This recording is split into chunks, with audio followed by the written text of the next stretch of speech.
आप सभी लोगों को मेरा नमस्कार। साथियों, आज के वीडियो में मैं आपसे चर्चा करूंगा आर्य समाज में जो शादी की जाती है उसकी क्या प्रक्रिया है, किस प्रकार से शादी की जाती है और वो कानूनी रूप से किस प्रकार मान्य है, उसे कहाँ से मान्यता दी गई है। इन सब संदर्भ में आपसे आज चर्चा करूंगा इस वीडियो में। साथियों, आपको इस बात की शायद जानकारी हुई कि आर्य समाज की जो स्थापना थी स्वामी दयानंद सरस्वती ने किया था। और आर्य समाज जो मुख्यतः जो आप लोग जानते होंगे प्रचलन में है और जो आप लोगों ने सुना होगा कि वहाँ शादी बहुत जल्दी होती है, ये बात सही है।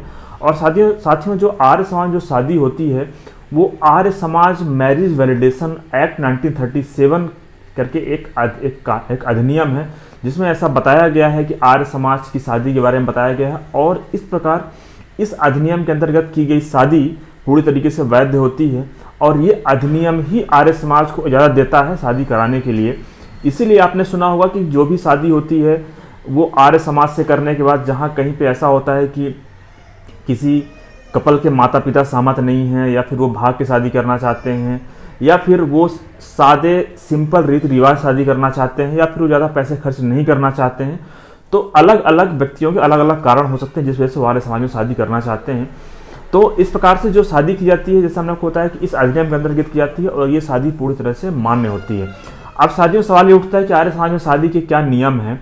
साथियों, आर्य समाज जो है वो मंदिर और जो मूर्ति पूजा है, मंदिर नहीं, जो मूर्ति पूजा उस पर भरोसा नहीं करता है, लेकिन उसके बावजूद भी ये हिंदू धर्म का ही एक अंग है और इसमें जो भी शादी की जाती है वो हिंदू धर्म की मान्यता के अनुसार ही की जाती है।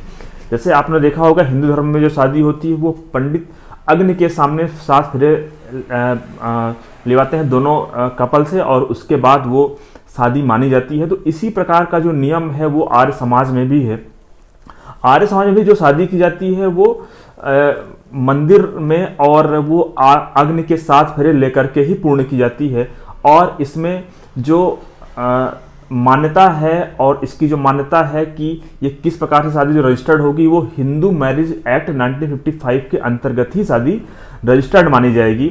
और साथियों, जिस प्रकार से शादी के कुछ नियम होते हैं हिंदू मैरिज एक्ट में बताए गए हैं वो नियम यहाँ भी फॉलो होते हैं। जैसा कि शादी के जो व्यक्ति करना चाहते हैं वो दोनों की जो उम्र है वो शादी की जो उम्र बताई गई है उससे ज़्यादा होनी चाहिए। दोनों स्वस्थ चित्त होने चाहिए। दोनों व्यक्तियों ने इससे पहले कोई शादी ना किया होना चाहिए। तो इस प्रकार से साथियों कुछ नियम हैं जो यहाँ भी पालन किए जाते हैं और इसके आधार पर ही यहाँ पे शादी की जाती है। अब जो दूसरा सवाल है साथियों, आप लोग जो मुझसे पूछते हैं कि ये शादी किस प्रकार से की जाती है, इसका क्या नियम होते हैं और ये कितने दिनों में और किस प्रकार से संपन्न की जाती है। तो साथियों, किसी भी आर्य समाज में जो शादी की जाती है सबसे पहले उसका रजिस्ट्रेशन किया जाता है। रजिस्ट्रेशन की प्रक्रिया कोई एक कठिन प्रक्रिया नहीं है। सामान्यतः आप अपना आधार कार्ड दे सकते हैं वहाँ पे या फिर आपके पास जो भी आपके और आप जिनसे शादी करना चाहते हैं उनके जो भी आईडी प्रूफ हैं आप दे सकते हैं वहाँ पे, जिससे आपकी उम्र सही हो जाए और आपका जो धर्म है वो भी हो जाए कि आप हिंदू धर्म से ही हैं।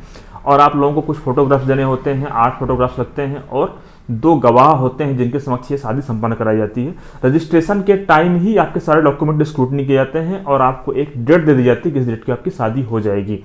डेट ऐसा नहीं कि आपको महीने 2 महीने डेट मिलेगी, जैसे आज आपने डॉक्यूमेंट दिए हो सकता है फिर कल या परसों या फिर हो सकता है आज ही शादी संपन्न करा दी जाए अगर वहाँ पे पेंडेंसी नहीं होती है तो। अब साथियों, इसमें दूसरी महत्वपूर्ण बात यह है कि जो शादी कराई जाती है ये केवल हिंदू धर्म के लोग ही कर सकते हैं। वो किसी अलग अलग कास्ट को लेके हैं तो भी कर सकते हैं, चाहे वो SC ST OBC जनरल किसी भी कैटेगरी में आते हैं शादी कर सकते हैं आर्य समाज के अंतर्गत। लेकिन जहाँ पे कोई व्यक्ति ईसाई है या मुस्लिम है तो वो आर्य समाज के अंदर शादी नहीं कर सकता है और अगर उसे आर्य समाज के अंदर शादी करना है तो पहले उसे अपना धर्मांतरण करना होगा, धर्म परिवर्तन करना होगा, उसके बाद ही शादी आर्य समाज से कर सकता है। तो साथियों, इस प्रकार से कुछ जानकारी जो हमने आपसे शेयर किया कि आर्य समाज शादी किस प्रकार से की जाती है।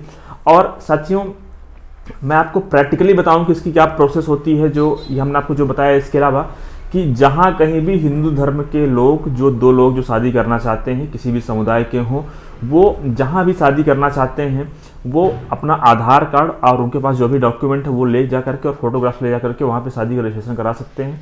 उसके बाद उनकी शादी करा दी जाती है। उसके बाद उनको एक मैरिज सर्टिफिकेट मिलता है आर्य समाज के द्वारा, जिसमें कि लिखा जाता है कि किन दो पक्षों के बीच शादी हुई है, किस दिनांक को हुई है, ये उसमें जिक्र रहता है और किस जगह पे हुई है। इसके बाद साथियों उस प्रमाण पत्र को लेकर के जो नगर पालिका और नगर निगम है आप वहाँ पे ले जाइए और उस मैरिज सर्टिफिकेट जो आर्य समाज ने दिया उसके आधार पे आप अपनी शादी का रजिस्ट्रेशन करा सकते हैं। अच्छा, यहाँ पे ये भी महत्वपूर्ण है कि आपको अगर आर्य समाज ने जो शादी का सर्टिफिकेट दिया है केवल उस आधार पे आपकी शादी लीगली नहीं मानी जाएगी, आपको उसको रजिस्ट्रेशन कराना पड़ेगा नगर निगम या नगर पालिका में, उसके बाद ही आपकी शादी रजिस्टर्ड मानी जाएगी। और साथियों जो यहाँ पे जो शादी का जो रजिस्ट्रेशन होता है वो हिंदू मैरिज एक्ट के अंतर्गत होता है, जैसा हमने आपको बताया। अब शादी के बाद कुछ लोग सवाल करते हैं, मैं उम्मीद करता हूँ कि चीज़ ऐसी नौबत ना आए, लेकिन कुछ लोग ऐसा भी सवाल करते हैं कि सर हमने आर्य समाज से शादी किया है, अब तलाक लेना है तो क्या प्रक्रिया है।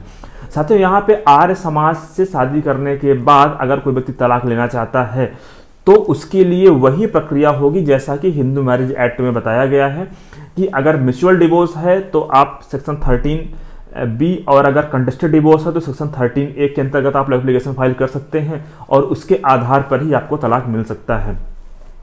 अब इसके अलावा साथियों जो अगला आप लोग सवाल करते हैं कि क्या जो दूसरे धर्म के लोग हैं उसमें से अगर मान लीजिए कोई एक दूसरा धर्म का है एक हिंदू धर्म का तो क्या शादी कर सकता है, तो इस प्रकार से शादी नहीं कर सकते हैं।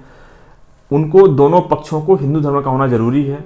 इसके अलावा साथियों कुछ लोग सवाल करते हैं कि इस पे उनके जो हक हैं वो किस प्रकार से होते हैं, तो इसमें उनके जो हक हैं जो अधिकार हैं वो हिंदू उत्तराधिकार अधिनियम में जो बताए गए हैं उसी प्रकार से फॉलो होते हैं और उसी के अनुरूप ही उनको अधिकार मिलता है, उनके वारिसों को अधिकार मिलता है, जैसा कि हिंदू उत्तराधिकार अधिनियम में बताया गया है।